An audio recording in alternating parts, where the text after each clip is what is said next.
Hello everyone, the 316 here with another Marvel Legends review. This time I have the Spider Shot figure from the Retro Card Wave, the most recent one.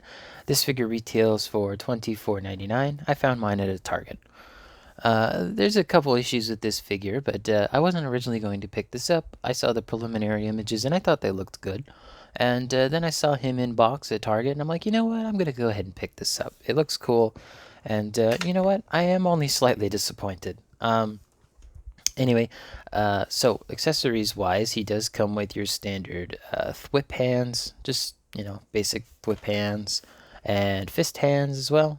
So he's got that. And instead of wall crawling hands, he has these, gun shooting hands, which he also comes with these effect pieces that we've seen before. I know it came with Wonder Man, but in a different color, I believe.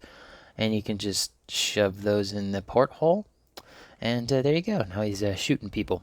But yeah, this Spider-Man's like a contract for hire. I think it has the little description on the back here. There you go. After a mission goes wrong, an alternate version of Peter Parker leaves his old life behind to target the Black Ops world as a killer for hire. So yeah, he's an assassin. This Spider-Man has a couple different names: Assassin Spider-Man, Spider Shot. That's at least what he's called on the package. That's what I'll refer to him as. And I do like the color scheme on this figure. The green is not doing it justice. Let me stick this back here so you can get a better idea of his actual color scheme. So the figure is pretty much all black retro card, or rather the Renew Your Vows body.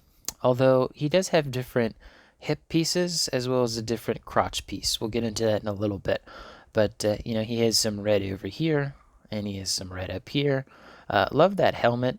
That reminds me a lot of the, I think it's Friend or Foe video game. I can't remember if it's that one or if it's the other one.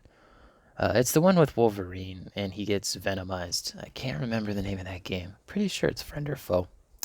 But I could see them reusing that head for that.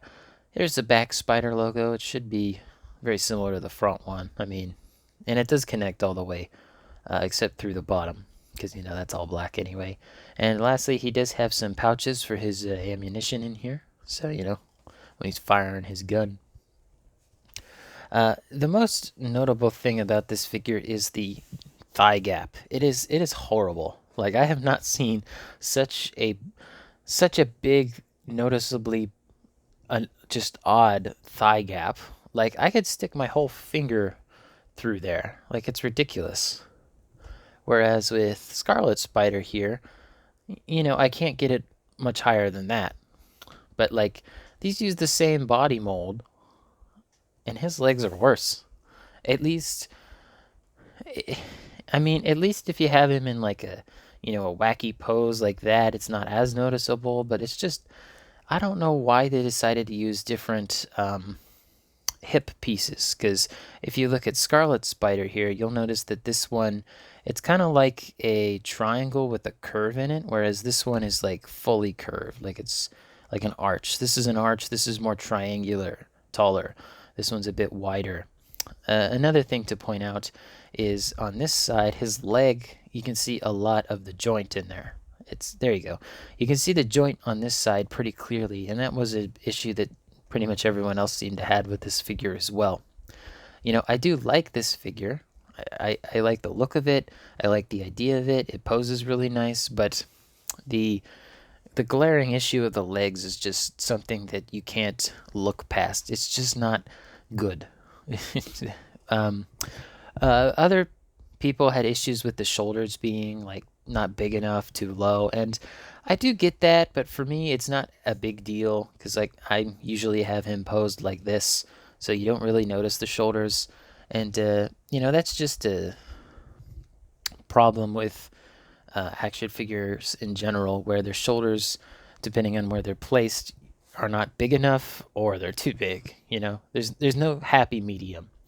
Like, and if the shoulders are too small, they kind of have an A pose going on. If they're too big, they sit flat, but the shoulders look gigantic. Again, depending on the figure, but I again do like this figure. It does have its issues, as I just pointed out, but There you go. There's just a good look at Spider Shot. Now, of course, I do have my Marvel, or not Marvel, my Hasbro Pulse stand here. So, you can get some great poses out of this. He does not have toe bend. I know some people are really into that, but you could get him into a decent pose like that and just stick him up in there. There you go. Get you a slight idea. I probably will keep him in the air. I think just so I don't have to look at his odd legs. They're just ugh. Some people actually use the Black Panther wave comic Black Panther to swap out the shoulders and the legs, or at least the hip joint. So if that's something you're interested in, you could do that.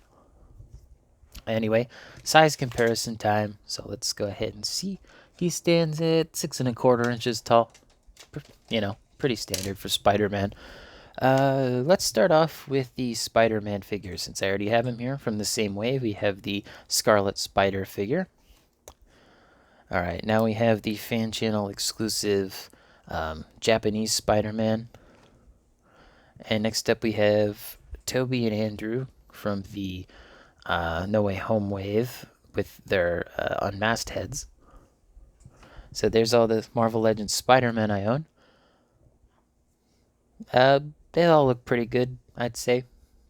They each have an issue or two, but nothing that detracts from my enjoyment of the Spider-Man figures. But there you go. There's Spider Shot next to them. Alright. Now let's see how they look next to some other figures. So we got our McFarlane DC Multiverse. We got our Gold Label Arkham City Batman. We got our Atrocitus here. Next up, the Jazzwares Halo Spartan Yoroi. Ooh, almost dropped the next figure I was about to place down. Also from Jazzwares, the AEW Unrivaled Samoa Joe. The Mattel WWE Elite 100 John Cena. Now into our 6-inch lines. We'll bring in Scarlet Spider again. We got the Black Series Boba Fett from Star Wars. We have the G.I. Joe Classified Tiger Force Outback. And lastly, we have the Power Rangers Lightning Collection Dino Thunder Black. So, Spider Shot, I don't think it's a necessary one for your collection, but, if you see it on the shelf and you're not sure, I would say pick it up. You might as well. Maybe wait for a clearance. If you're into customizing, this might be a good figure for you.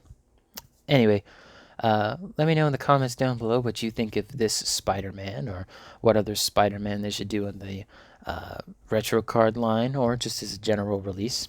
Don't forget to leave a like on the video, subscribe, and hit the bell. It all helps out the channel. And as always, peace.